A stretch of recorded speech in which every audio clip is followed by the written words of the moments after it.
आइए सभी लोग बड़े प्रेम से तालियों का सहयोग देंगे और सभी लोग गाएंगे।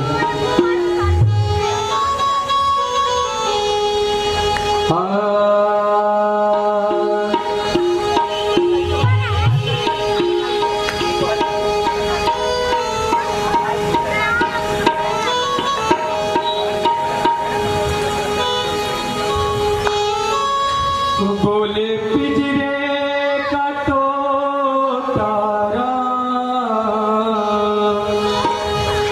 बोले पिंजरे का तोता राम रे हरे राम राधे श्याम सिया राम रे हरे राम राधे श्याम सिया राम। बोले पिंजरे का तोता राम बोले पिंजरे का तोता राम रे हरे राम राधे श्याम सिया राम रे हरे राम राधे श्याम सिया राम।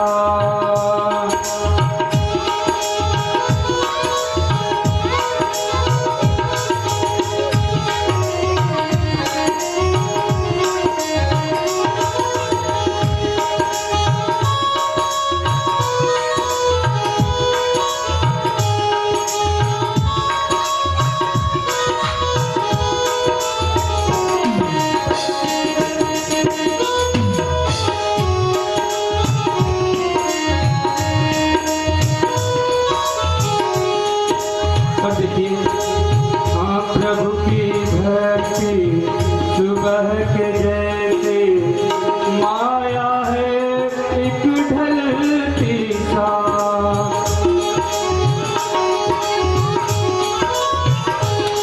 हाँ प्रभु की भक्ति सुबह के जैसे माया है एक ढलती सा। और दुविधा में ना डूब जावे माया मिले ना तुझको राम। इसलिए वो तुम चुन ले भक्ति अभिराम तुम चुन ले भक्ति अभिराम रे हरे राम राधे श्याम सिया राम रे हरे राम राधे श्याम सिया राम। बोले पिंजरे का तोता राम बोले पिंजरे का तोता राम रे हरे राम राधे श्याम सिया राम रे हरे राम राधे श्याम सिया राम।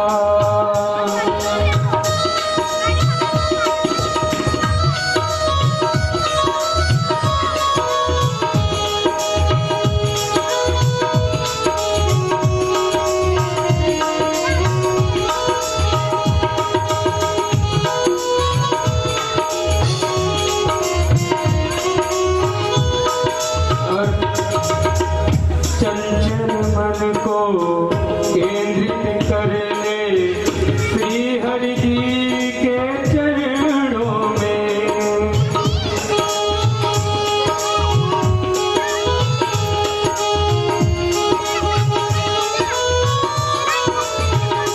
हाँ चंचल मन को केंद्रित कर ले श्री हरि जी के चरणों में।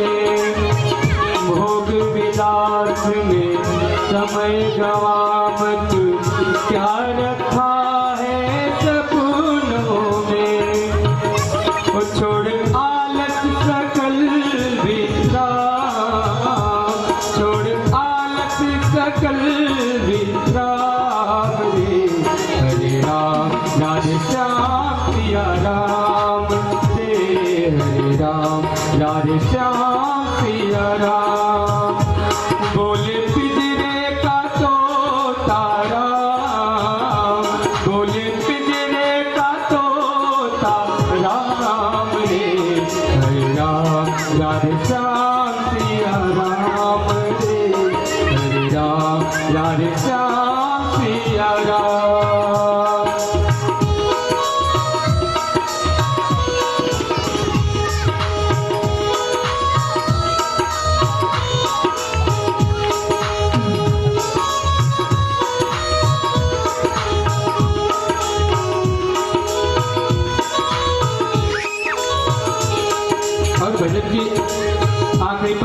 कहना है।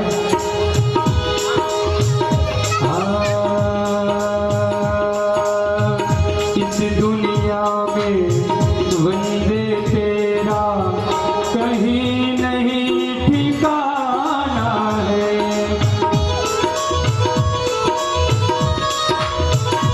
दूर उड़ जाना है। और उड़ के कहाँ जाना है?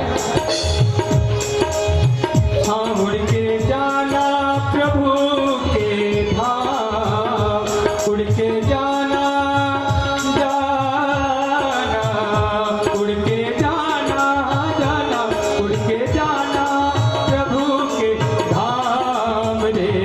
हरे राम राधे श्याम सिया राम रे, हरे राम राधे श्याम सिया राम। सभी गाइए। बोले पिंजरे का तोता राम, बोले पिंजरे का तोता राम रे। हरे राम राधे श्याम सिया राम रे, हरे राम राधे श्याम सिया राम। बोलो राम सिया राम सिया राम सिया राम, बोलो राम सिया राम सिया राम सिया राम, बोलो राम सिया राम सिया राम, बोलो राम सिया राम राम राम। प्रेम से श्री रामचंद्र भगवान की, व्यास जी महाराज की जय। और सभी लोग यथास्थान पर खड़े हो जाएंगे। श्री सद्गुरुदेव भगवान की। हमारे मुख्य विद्वान श्री देव जी मंच पर आ जाए। चलिए आत्मन कराइए। ओम केशवाय नमः केशव पुनातु, माधवाय नमः माधव पुनातु, नारायणाय नमः नारायण पुनातु। हस्तौ प्रक्षाल्यः अपवित्रः पवित्रो वा सर्वावस्थाङ्गतोऽपि वा, यः स्मरेत् पुण्डरीकाक्षं सवाह्यागं पराशुचि पुनातु पुण्डरीकाक्षः। ओम पवित्रेष्ठो वैष्णव्यो सर्वधर्मः प्रसव उत्पूर्णां चन्द्रेण पवित्रेण सूर्यशरद्मये दृश्यते पवित्रपते पवित्रभूतस्य कामः पुणे गच्छतेयम् आदित्यावसो रुद्रा विश्वे दिवस पवित्रता तिलकं ते प्रियच्छन्दो धर्मकार्यार्थसिद्धये हस्ते अक्षरपुष्पाणि गृहीत्वा दुर्गादेव्या ध्यानम्। ओम देवी प्रपन्नार्थे हरे प्रसीद प्रसीद मातर्जगतोऽखिलस्य, प्रसीद विश्वेश्वरि पाहि विश्वं त्वमीश्वरी देवी चराचरस्य। दुर्गादेव्यै नमः। प्राणपुष्पकेभ्यो नमः। ध्यानार्थेन अक्षरपुष्पाणि समर्पयामि। चतुर्वाराचमने जलम्। ओम एतावानस्य महिमा तोजायाश्च पूर्वका पादौ शिरस्वा भूतानि त्रिपादस्यामृतं दिवे पाद्यमर्घ्यमाचमनीं जलं समर्पयामि। सर्वाङ्गे स्नानं जलं समर्पयामि ततो चन्दनम्। ओम गन्धद्वारां दुराधरसां नित्यपुष्टां परिश्रयीं ईश्वरीं सर्वभूतानां तामिहोपहवे श्रियं चन्द्रान् समर्पयामि। अक्षताश्च सुरश्रेष्ठा कुङ्कुमाक्ता शोभिता मया निवेदिता भक्त्या गृहाण परमेश्वराक्षतान् समर्पयामि। दुर्गादेव्यै नमः। प्राणपुष्पकेभ्यो नमः। हर्तो पुष्पं पुष्पमालाम् माल्यादीन सुगन्धेन मालित्यादीन मय प्रभो मया अर्धानि पुष्पाणि पूजार्थं प्रतिगृहीतां पुष्पं पुष्पमालान् समर्पयामि। धूपम्। ओम वनस्पतिरसोद्भूतो गन्धाढ्यो गन्धोत्तमा आग्रेया सर्वदेवायं धूपोऽयं प्रतिगृहीतां धूपम् आग्रापयामि। प्रकच्छदीपम् साज्यं च वर्धसंयुक्तं मन्निना योजितं मया दीपं गृहाणि देवी स त्रैलोक्यतिम्रापहं भक्त्या दीपं प्रयच्छामि देवाय परमात्मने। त्राहि मां निर्यात् घोरादीपो ज्योति नमोऽस्तु ते। प्रकच्छदीपं सन्दर्शयामि।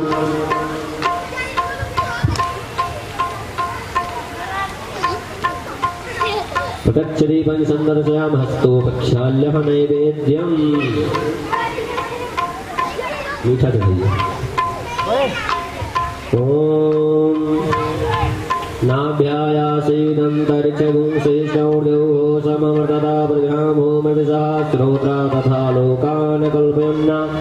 नैवेद्यं नैवेद्यामि पंचवाराचमने जलं प्राणाय पानाय समानाय उदानाय व्यानाय स्वाहा। रुद्रं समर्पयामि ताम्बूलपत्रं ततो दक्षिणा द्रव्यं दक्षिणा। यद्दत्तं यत्प्रादानं यत्पूर्णं याशु दक्षिणा तदग्निर्वैश्य कर्मणा सर्वदेवेकनोत्कृतायाः पूजायाः सर्वपुण्यादे दक्षिणां समर्पयामि ततो प्रार्थयेत्। हाथ में अक्षत पुष्प लेकर के प्रार्थना करें।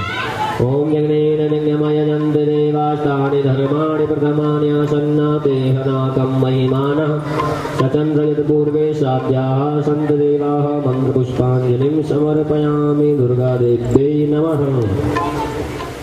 अथ व्यास पूजनम्। ओम गुरुर्ब्रह्मा गुरुर्विष्णु गुरुर्देवो महेश्वरा गुरुर्साक्षात् परब्रह्म तस्मै श्री गुरवे नमः। विप्रप्रसादात् धरणीधरोऽहं विप्रप्रसादात् कमलावरोऽहं विप्रप्रसादात् अजिताजितोऽहं विप्रप्रसादात् मम राम नाम।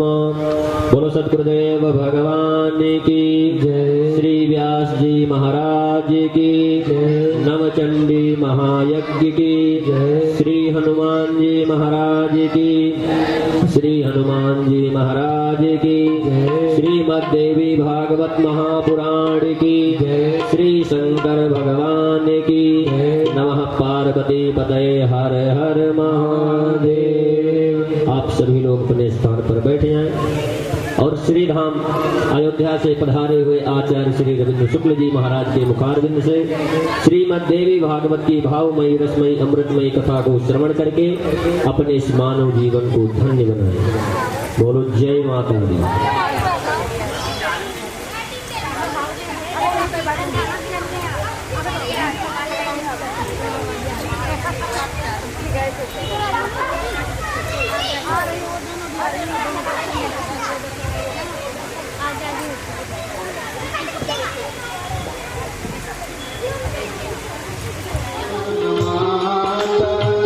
न बंधु न दाता न पुत्रो न पुत्री न मृत्यु न वेता न जाया न वेता न मृत्युर्ममैव गतिस्त्वं गतिस्त्वं त्वमेका भव।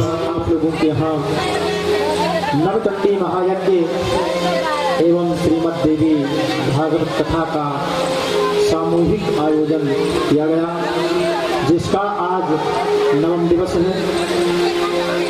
और इस नवम दिवस के कथा में हम लोग भगवान श्री हरि और माँ भगवती के पावन चरणों में नमन वंदन अर्चन करते हुए आगे बढ़ते हैं। जब हम आगे बढ़ते हैं तो आप लोगों को जो कथा श्रवण कराई गई, ये जो पावन माँ भगवती के दिव्य गुणानुवाद हैं, इसको श्री नैमिष के पावन भूमि में 88,000 ऋषि मुनि महात्मा ये मंगलमयी कथा को श्रवण कर रहे हैं। और राजा जन्मेजय को श्री वेदव्यास जी यही कथा श्रवण करा रहे हैं। प्रसंग इस समय चल रहा है कि भगवान नारायण बाबा नारद जी से इसी कथाओं का गुणानुवाद कर रहे हैं। और ये जो मंगलमय भगवान माँ भगवती की कथा है, जो व्यास जी द्वारा रचित यही दिव्य माँ भगवती के सुंदर चरित्र का वर्णन इस राणा जी इनकलेव की समस्त जनता जनार्दन के मध्य में हो रहा है। तो आज भगवान नारायण और जो बाबा नारद का के बीच में जो कथा चल रही है ना, तो नारद जी ने सुंदर प्रश्न किया। क्या? ध्यान दीजिए। प्रेम से बोलो श्री राधा रानी की।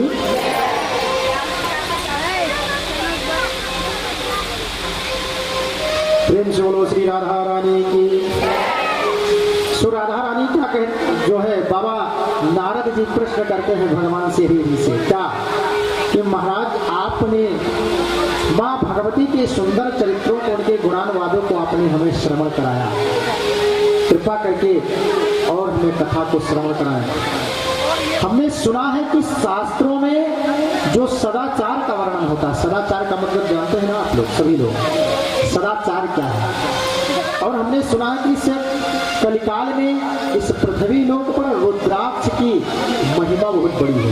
तो बड़ी सुंदर कथा है, हमने सुना है। तो हे भगवान कृपा करके ये पावन चरित्र जो है इसका वर्णन हमें हमारे समक्ष कीजिए। आप हाथ जोड़ के नमन करते हैं। तो नारद जी पूछते हैं ना, तो जिस तरह से श्रोता है बाबा नारद, उसी तरह से वक्ता है श्री नारायण।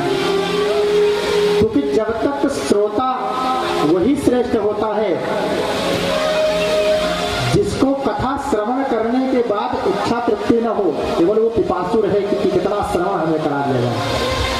एक बात बताऊं, रामचरितमानस में लिखा है कि महाराज पृथु ने भगवान की तपस्या किया ना, और जब तपस्या किया भगवान उनके सामने आए, कहा वरम ब्रूयात, वरदान मांगो, क्या चाहिए आपको। सो पृथु जी ने हाथ जोड़ा, कहा महाराज अगर आप देना ही चाहते हो ना तो आप हमें 10,000 काम दे दीजिए, श्रवणरम काम। क्यों? क्योंकि हम 2 कान से भगवान के गुणानुवाद को श्रवण करते हैं तो हमारी इच्छा नहीं तृप्ति होती है। इसलिए अगर 10,000 कान हमें मिल जाएगा ना तो हम 10,000 कानों से जब प्रभु के गुणानुवाद को, उनकी कथा को, माँ भगवती की कथा को श्रवण करेंगे तो हमारी इच्छा तृप्त हो जाएगी। तो श्रोता कैसा होना चाहिए? महाराज पृथु के जैसा। अरे पुनि प्रणवो पृथु राज समाना, पुनि प्रणवो पृथु राज समाना, परिराग सुनाहि साहस दसताना, परिराग सुनाहि साहस दसताना, पुनि प्रणवो पृथु राज समाना, पुनि प्रणव पृथु राज समाना, परिराग सुनाहि साहस दसताना। परिराग सुनाहि साहस दसताना। क्या कहा कि हमारी 2 कानों से भगवान के कथा को श्रवण करके इच्छा तृप्त ही नहीं हो रही है, सो हमें 10,000 कान दे दीजिए। क्यों? एक बात बताऊं, जीवन में अगर आपके कान में भगवान की कथा नहीं गई तो इस कान का कोई महत्व नहीं है। गोस्वामी जी ने लिखा है मानस में कि जिम हरि कथा सुनी नहीं काना, जिम हरि कथा सुनी नहीं काना, श्रवण रंग रहि भवन समाना। जिम हरि कथा सुनी नहीं काना, श्रवण रंग रहि भवन समाना, श्रवण रंग रहि भवन समाना। यानी जिसने अपने जीवन में इस कान से ना, ये कान हमें किसके लिए मिला है? किसी की बुराई सुनने के लिए नहीं। ध्यान दीजिएगा, इधर उधर हम प्रपंच करते रहे, इनकी बुराई उनकी बुराई सुनते रहे, इसके लिए नहीं मिला। ये कान हमें भगवान ने दिया था इसलिए कि हम भगवान के सुंदर सुंदर गुणानुवादों को श्रवण करेंगे। और जिसने इस कान से भगवान की कथा को नहीं सुना तो श्रवण रंध अहिभवन समाना। आज मतलब जानते हो क्या होता है? सर्प। और जिस जगह पे सर्प बैठता है ना उसको कहते हैं बिल बना करके बैठा, अपनी मान बनाता है ना। तो जिस जो सर्प के रहने का जगह होता है, घर होता है, तो उस व्यक्ति का काम समझो कि सर्प के रहने वाली जगह है, जिसने अपने जीवन में भगवान की कथा को नहीं श्रवण किया। इसलिए हम लोगों को भगवान की कथा को श्रवण करने के लिए तो जीवन में तत्पर रहना ही चाहिए। बोलो राधे राधे। राधे राधे तो कहना पड़ेगा ना, बोलो राधे राधे। आज ये जो पावन चरित्र के बारे में कौन बाबा नारद जी ने पूछा, क्यों? क्योंकि नारद के बारे में तो हम लोग कई बार सोच लेते हैं कुछ चुगलखोर है, इधर उधर झगड़ा लगाते हैं नारद जी, लगता लगभग इसी दृष्टि से देखते हैं ना। लेकिन जिस व्यक्ति के जीवन में बाबा नारद मिल जाए ना, समझो उसको भगवान का दर्शन होके ही रहेगा, इसमें किंचित संदेह रह ही नहीं जाता।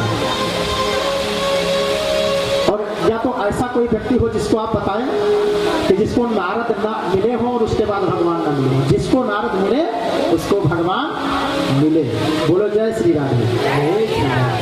नारद का मतलब जानते हो क्या हुआ? नारद, जिसका किया हुआ काम कभी रद्द न जाए, उसका नाम नारद। और नार मतलब जब बच्चा माता के गर्भ में रहता है ना, उसकी नार जुड़ी रहती है। तो जब तक नार जुड़ी रहती है, नार मतलब समझते हैं ना आप लोग, तो जब तक वो नार जुड़ी होती है तब तक वो बालक भगवान से सीधा संबंध रखता है। लेकिन वो नार कटने के बाद भगवान का संबंध उससे छूट जाता है। तो जो नार कटने के बाद में पुनः हमें नारद तक मिलवा दे, पहुंचवा दे, उसका नाम नारद। बोलो बाबा नारद की जय। नारद जी प्रश्न करते हैं भगवान हरि से, हे भगवान, सुंदर जो भगवान के रुद्राक्ष की महिमा और इस पृथ्वी पर जो ब्राह्मण, क्षत्रिय, वैश्य, शूद्र जो 4 वर्ण बनाए गए ना, इनका क्या सदाचार है, इनका नियम क्या है? जिससे हम लोग सुबह सुबह सोते, हमने बताया नहीं कि ब्रह्मे मुहूर्ते या निद्रा सा पुण्यक्षय कारणी। अगर हम ब्रह्म मुहूर्त में सोते हैं ना, तो हमारी की कराई पुण्य नष्ट हो जाती है। तो जो सदाचार है, अगर हम सदाचार का आचरण करें, शास्त्र के नियम के अनुसार चलें, उस सदाचार क्या है? कृपा करके महाराज कृपा दृष्टि डालें। तब श्री नारद जी से नारायण कहते हैं कि हे नारद, शुद्धम स्मार्थम चाचमनम पौराणम वैदिकम तथा तांत्रिकम श्रोत्र नित्याहु खटविधम श्रुतिरोदितम। कहा कि सर्वप्रथम व्यक्ति को, जिस संसार के लोग हैं हम लोगों को, सर्वप्रथम शुद्ध चित्त रहना चाहिए। शुद्ध चित्त का मतलब मन 24 घंटा हमारा पवित्र होना चाहिए, इधर उधर की बातें इसमें ना आने पाए। और वैदिक, तांत्रिक तथा स्रोत, ये 6 प्रकार के जो कर्म हैं, इनसे हमें स्नान ध्यान करके एकदम से शुद्धता से रहना चाहिए। और सुबह सुबह हमें क्या करना चाहिए जानते हो? जब हम सुबह हो तो सर्वप्रथम ब्रह्म मुहूर्त में उठें। अगर हम ब्रह्म मुहूर्त में सोएंगे ना, तो हमारी पुण्य नष्ट हो जाएगी। यानी सुबह हमें जल्दी उठ जाना चाहिए। और उठने के बाद हम स्नान ध्यान करके अपने पूजन पाठ को करते हैं। संध्या गायत्री मंत्र का जप कहते हैं, गायत्री का जप करना चाहिए ब्राह्मण, क्षत्रिय, वैश्य को। और अगर व्यक्ति सदाचार से रहते तो उसका कुछ महत्व ही नहीं पृथ्वी पर। अस्पताचोंकार गायत्रीं निबध्नीयाश्चिकां तथा पुनराचम हृदयं बाहु हस्तं भूत संस्कृत। क्या करना चाहिए कि जो ब्राह्मण हो, क्षत्रिय हो, वैश्य हो, उनको सर्वप्रथम स्नान करके संध्या करना चाहिए। संध्या का मतलब जानते हैं? जब हम पवित्र हो जाएं तो एक सुंदर आसन लगाएं, जो हमारी संध्या की आचमनी, पंचपात्र इत्यादि होते हैं बर्तन, इसको इकट्ठा करें और भगवान के समक्ष पूर्व के तरफ मुख करके बैठ जाए। 3 बार आचमन करें वैदिक मंत्रों से। ओम केशवाय नमः, माधवाय नमः, नारायणाय नमः। क्यों? क्योंकि जब हम भगवान के नाम से स्मरण करते हुए भगवान के नाम को और उस जल को पान करते हैं ना, तो वो जल, केशवाय नमः जानते हो क्या है? भगवान का नाम है। केशवाय नमः भगवान का नाम है। जब भगवान के नाम के द्वारा अभिमंत्रित जल हमारे अंतःकरण में जाता है, तो हमारे अंतःकरण में जो मैल है, जो ईर्ष्या, द्वेष, दंभ, झूठ, पाखंड है ना, उसको साफ कर देता है। तो हमें 3 बार आचमन करें, जल छिड़कें और उसके बाद में पवित्री धारण करें। जैसे सब जब लोग पूजा पाठ करते हैं ना, यहाँ तो हम देखते हैं कई बार दिल्ली में पवित्री नहीं पर्याप्त हो पाती है, लेकिन जब हम पूजा पाठ करते हैं तो हमें पवित्री धारण करना चाहिए। संगली में पवित्रेष्ठौ वैष्णव्यौ सवितुरवाह प्रसवौ पुनाम्यक्षग्रेण पवित्रेण सूर्यस्यारसमधिः तस्यते पवित्रपते पवित्रपूतस्य जत्कामः पुणे तक्षकेयम्। इस मंत्र से हमें पवित्री को धारण करना चाहिए। अगर हम मंत्र नहीं जानते हैं तब भी हमें पवित्री धारण करना चाहिए। और अगर पवित्री नहीं है तो सुवर्ण की अंगूठी इसमें धारण करना चाहिए। और उसके बाद में अपने शुद्ध चित्त हो करके संकल्प करें किस चीज का, कि हम संध्या करने जा रहे हैं, गायत्री मंत्र का जाप करने जा रहे हैं। हमने बताया पुनः बिना संकल्पेन यत् धर्म सह कर्म निष्फलो भवेत, यानी बिना कर्म, अगर संकल्प किए हुए बिना कोई पूजा पाठ करते हैं तो उसका कोई फल नहीं मिलता है। इसलिए हमें क्या करना चाहिए, संकल्प। और संकल्प करने के बाद में न्यास विनियोग गायत्री मंत्र का विनियोग होता है। अगर हम विनियोग नहीं करते हैं तो भी उसका फल हमें नहीं मिलता है। उन सब चीजों को हम करते हुए हमें संध्या करना चाहिए। और मान लिए कि अगर कोई व्यक्ति संध्या नहीं करता है तो उसको महान पाप लगता है। जैसे कोई व्यक्ति दातून ना करता हो, दातून जानते हैं ना, जो हम लोग ब्रश करते हैं, छींकने से हमारी शरीर, जैसे हमें पूजा पाठ के समय हम बैठे, अगर हमें छींक आ गई हमें ना तो हमारी शरीर अशुद्ध हो जाती है। उस समय हमें तुरंत आचमन करना चाहिए। कोई व्यक्ति कहीं जूठन पड़ा हुआ ना, उसको अगर हमसे स्पर्श हो जाए तो फिर हमारी शरीर अशुद्ध हो जाती है। तो इन सबके शुद्धता के लिए हम पहले तो आचमन वगैरह करते हैं, उसके बाद गायत्री का जप हमें निरंतर करना चाहिए।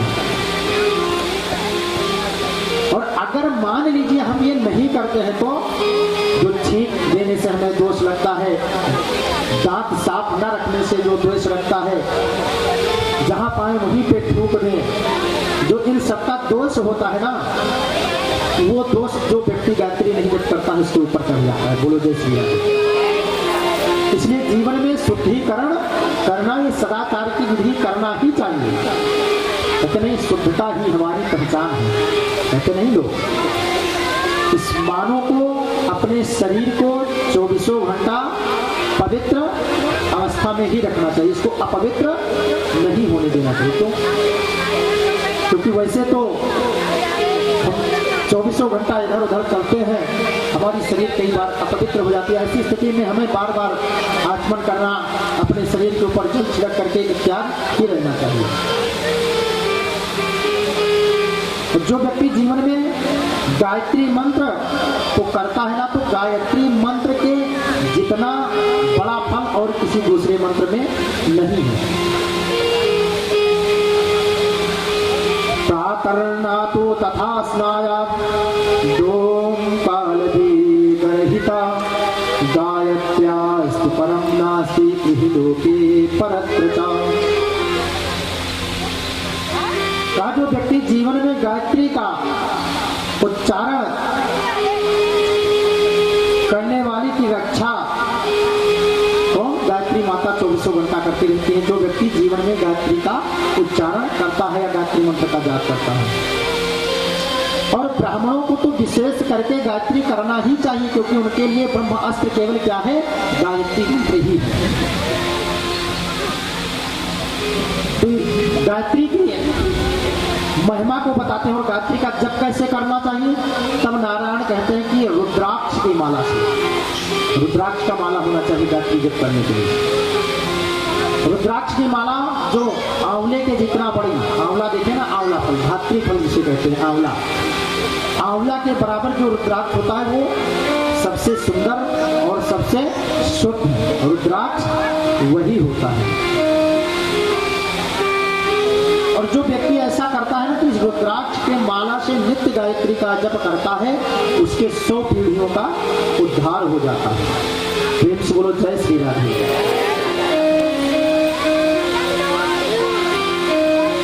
और स्नान तर्पण इत्यादि करे ही उसके बाद में, जैसे लोग जब गायत्री करते हैं तो प्राणायाम करते हैं। प्राणायाम करना बहुत जरूरी है। इस नाक को हम बंद करते हैं, पहले तो हम देखेंगे हमारा कौन सा स्वर चल रहा है, दाहिना या बायां। तो जो स्वर चलता हो उसी नाक से पहले हम श्वास को खींचेंगे और मंत्र पढ़ेंगे, ओम भू ओम भा ओम सह ओम महा ओम जना ओम तपा ओम सप्तम तत्सवितुर्वरेण्यं भर्गो देवस्य धीमहि धियो यो नः प्रचोदयात् आपो ज्योति रसो अमृतम स्वरोम ब्रह्म। ऐसा करके हम मंत्र पढ़ेंगे, खींचेंगे और भगवान श्री हरि का, ब्रह्मा जी का ध्यान करेंगे। फिर नाक को बंद करेंगे, तब हम विष्णु का ध्यान करेंगे इसी मंत्र का उच्चारण करते हुए। और फिर जब हम छोड़ेंगे श्वास को तो भगवान शिव का ध्यान करते हुए छोड़ेंगे। इसे प्राणायाम कहते हैं। और जो व्यक्ति ऐसा करता है ना, प्राणायाम और विधि पूर्वक जो गायत्री का जाप करता है ना, उसके जीवन में कभी कोई कठिनाई नहीं आ सकती। लेकिन जो नहीं करता है उसकी जानते हो क्या स्थिति होती है?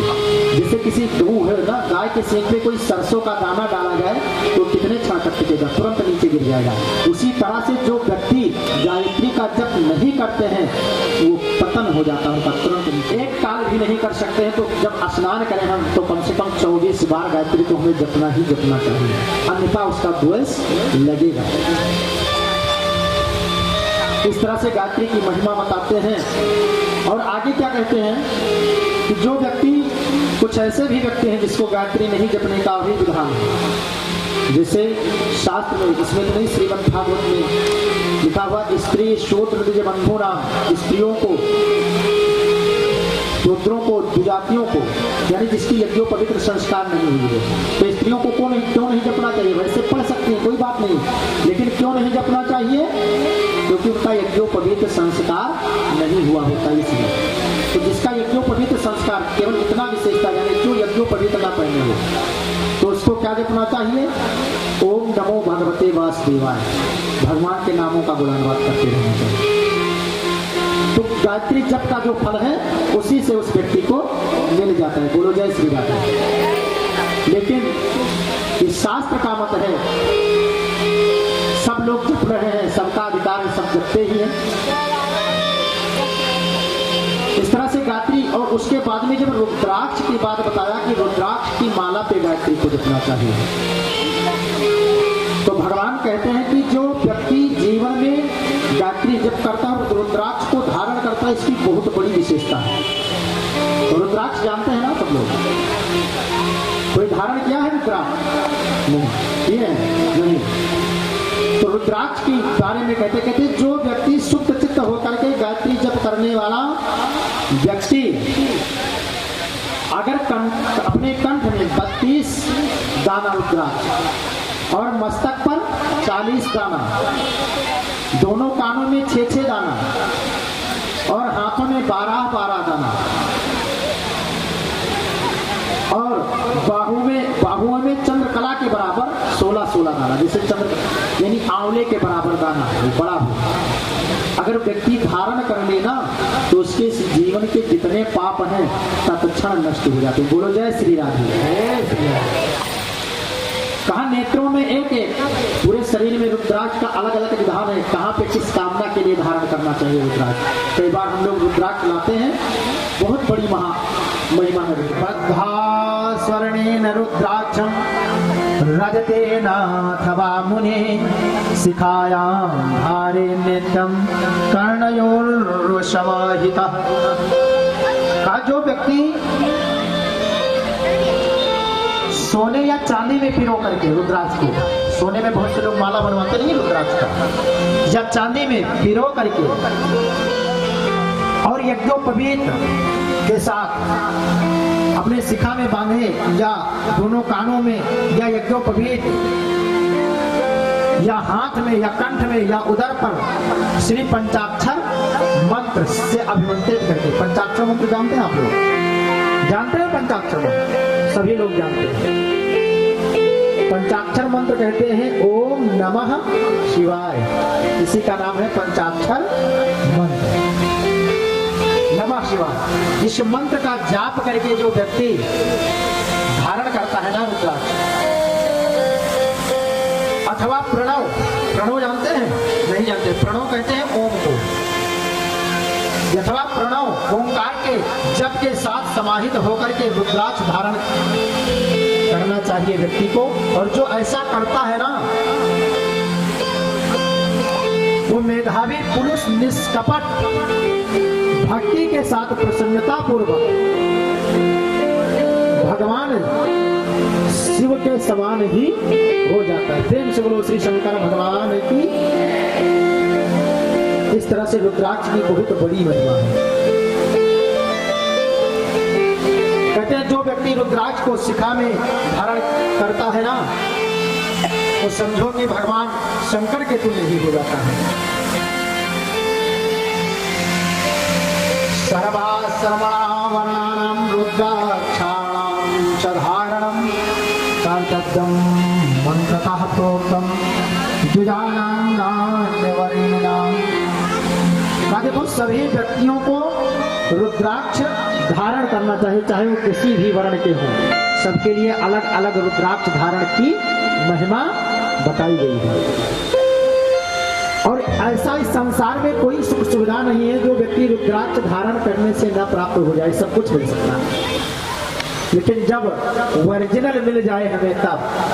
और अन्यथा कहीं हम फैक्ट्री का बना हुआ पहनेंगे तो कोई लाभ नहीं। जो उसका नियम है उस तरह से अगर हम रुद्राक्ष को धारण करते हैं सिद्ध करके, तो निश्चित रूप से उस मानव का, उस जीव का कल्याण हो ही जाता है।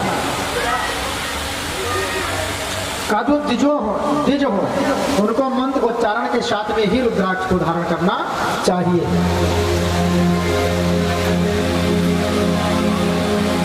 आगे कहते हैं कि जो व्यक्ति अपने जीवन में रुद्राक्ष को नहीं धारण करता है और सभी पापों से मुक्त होकर के महान विद्वान हो जाता है, चाहे कितना बड़ा अज्ञानी क्यों ना हो। अहो रुद्राक्ष महात्मम बड़ा वक्ता सज्जते। इस तरह जो भगवान के रुद्राक्ष की महिमा बड़ी सुंदर है।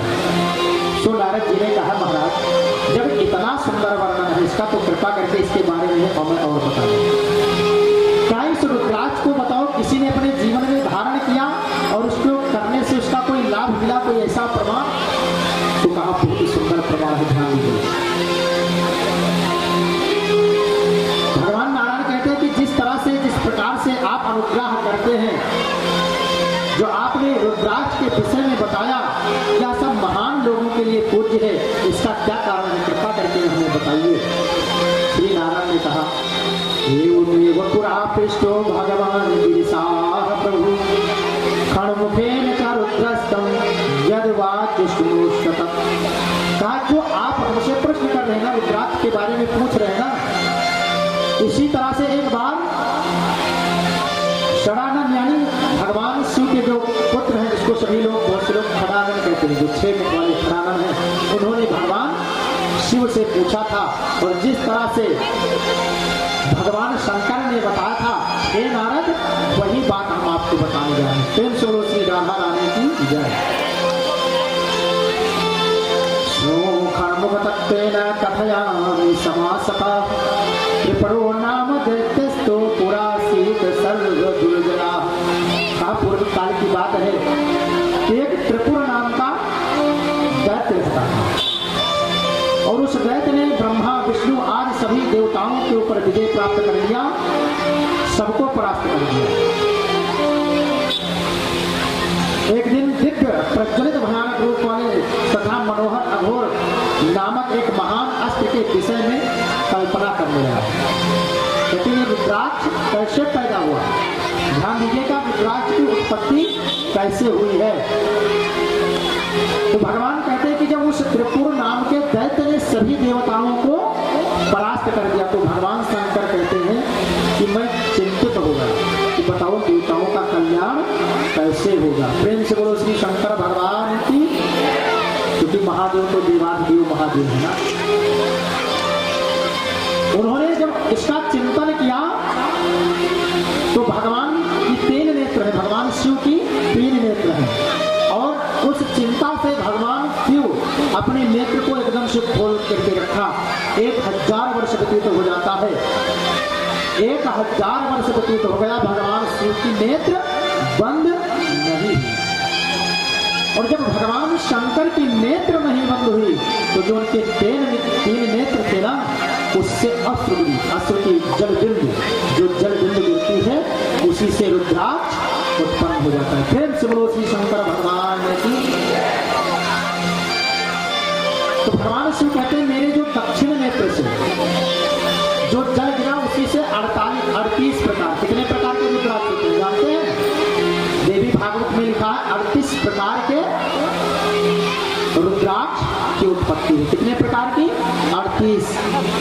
ध्यान रखिएगा, उन जल बिंदुओं से 38 प्रकार के रुद्राक्ष के बड़े बड़े वृक्ष बन करके तैयार हो जाते हैं। लेकिन जब रुद्राक्ष जो हुए, वो जो दक्षिण नेत्र था, 3 नेत्र है ना भगवान शिव के, तीनों नेत्र से 3 प्रकार के रुद्राक्ष की उत्पत्ति हुई। जो दक्षिण नेत्र थी, क्यों? दही नेत्र, उससे उत्पन्न रुद्राक्ष कल्प वर्णिक थे, वे 12 प्रकार के हुए। जो कल्पना से उत्पन्न हुए जो 12 प्रकार के थे, वो दक्षिण नेत्र से जो जल गिरा था उससे 12 प्रकार के रुद्राक्ष की उत्पत्ति हुई। और जो चंद्र नेत्र थी, उससे क्रमशः 16 प्रकार के रुद्राक्ष की उत्पत्ति हुई। यानी जो बीच के नेत्र होते हैं ना, चंद्रमा के आकार में, उस नेत्र से जो जल बिंदु गिरा था उससे 16 प्रकार के रुद्राक्ष की उत्पत्ति हुई। और जो तीसरी नेत्र है, उससे रुद्राक्ष कृष्ण वर्ण के उत्पन्न हुए 10 प्रकार के, 10 भेद हैं। यानी जो बाई नेत्र थी उससे कितने रुद्राक्ष उत्पन्न हुए? 10 प्रकार के, उनके 10 भेद हैं। प्रेम से बोलो श्री कृष्णचंद्र भगवान की। और फिर अलग अलग जातियों के लिए रुद्राक्ष की महिमा बताया। कहा जो श्वेत वर्ण का दक्षिण नेत्र से जो रुद्राक्ष उत्पन्न हुआ वो ब्राह्मणों के लिए विशेष करके है। उसको ब्राह्मण अगर धारण करें या उस रुद्राक्ष से जप करें तो उसकी महापुण्य मिलती है। और जो रक्त वर्ण के रुद्राक्ष थे वो क्षत्रियों के लिए बताए गए। और जो कृष्ण वर्ण के थे, जो काले,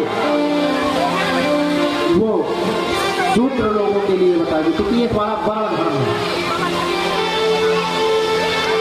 तो सबके लिए अलग अलग रुद्राक्ष की महिमा बताई गई। और एक मुखी जो रुद्राक्ष होता है ना, बताते हैं भगवान, एक वक्ता शिवा साक्षात ब्रह्म हत्या विदुहति। कहा जो एक मुखी रुद्राक्ष है वो साक्षात भगवान शिव का ही स्वरूप माना गया है।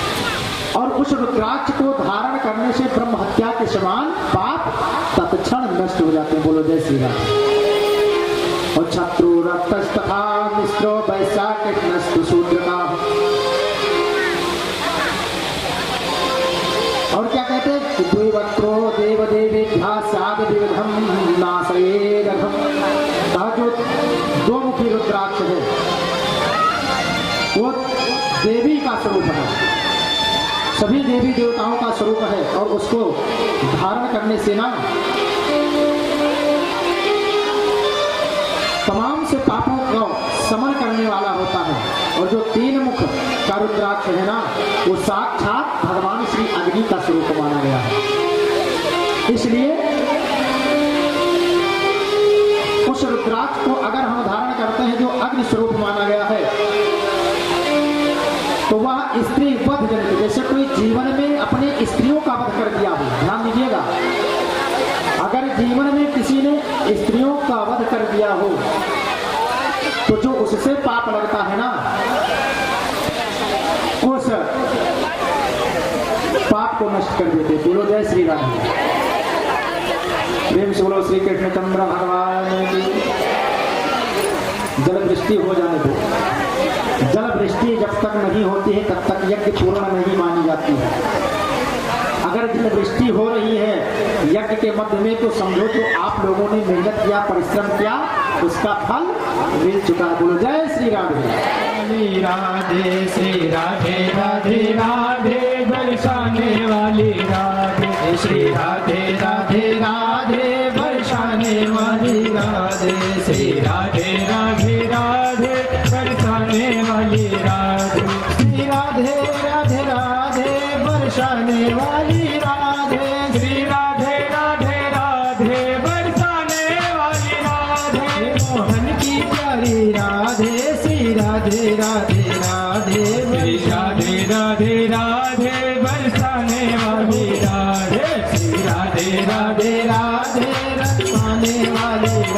श्री राधे राधे राधे बरसाने वाली राधे राधे राधे राधे बरसाने वाली राधे श्री राधे राधे राधे बरसाने वाली राधे राधे राधे राधे बरसाने वाली राधे श्री राधे राधे राधे बरसाने वाली राधे श्री राधे राधे राधे बरसाने वाली राधे श्री राधे राधे राधे बरसाने वाली राधे श्री राधे राधे राधे बरसाने वाली राधे। प्रेम से बोलो श्री राधा रानी की।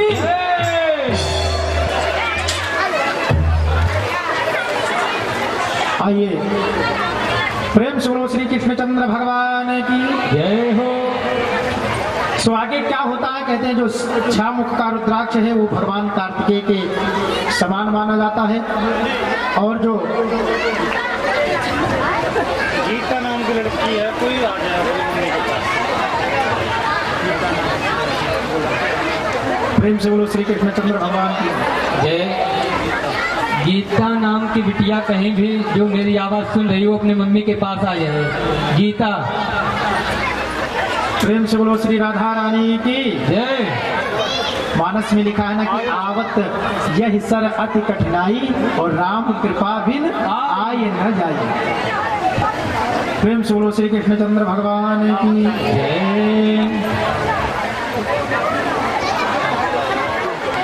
14 मुख और पंचमुखी रुद्राक्ष, 15 मुखी रुद्राक्ष की अलग अलग विशेषता है।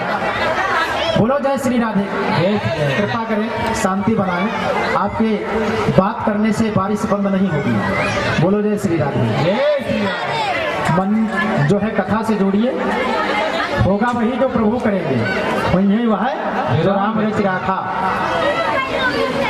प्रेम से बोलो श्री राधा रानी की जय। तो इसी तरह से जो 12 मुखी रुद्राक्ष है, जो 12 मुख वाला रुद्राक्ष है ना,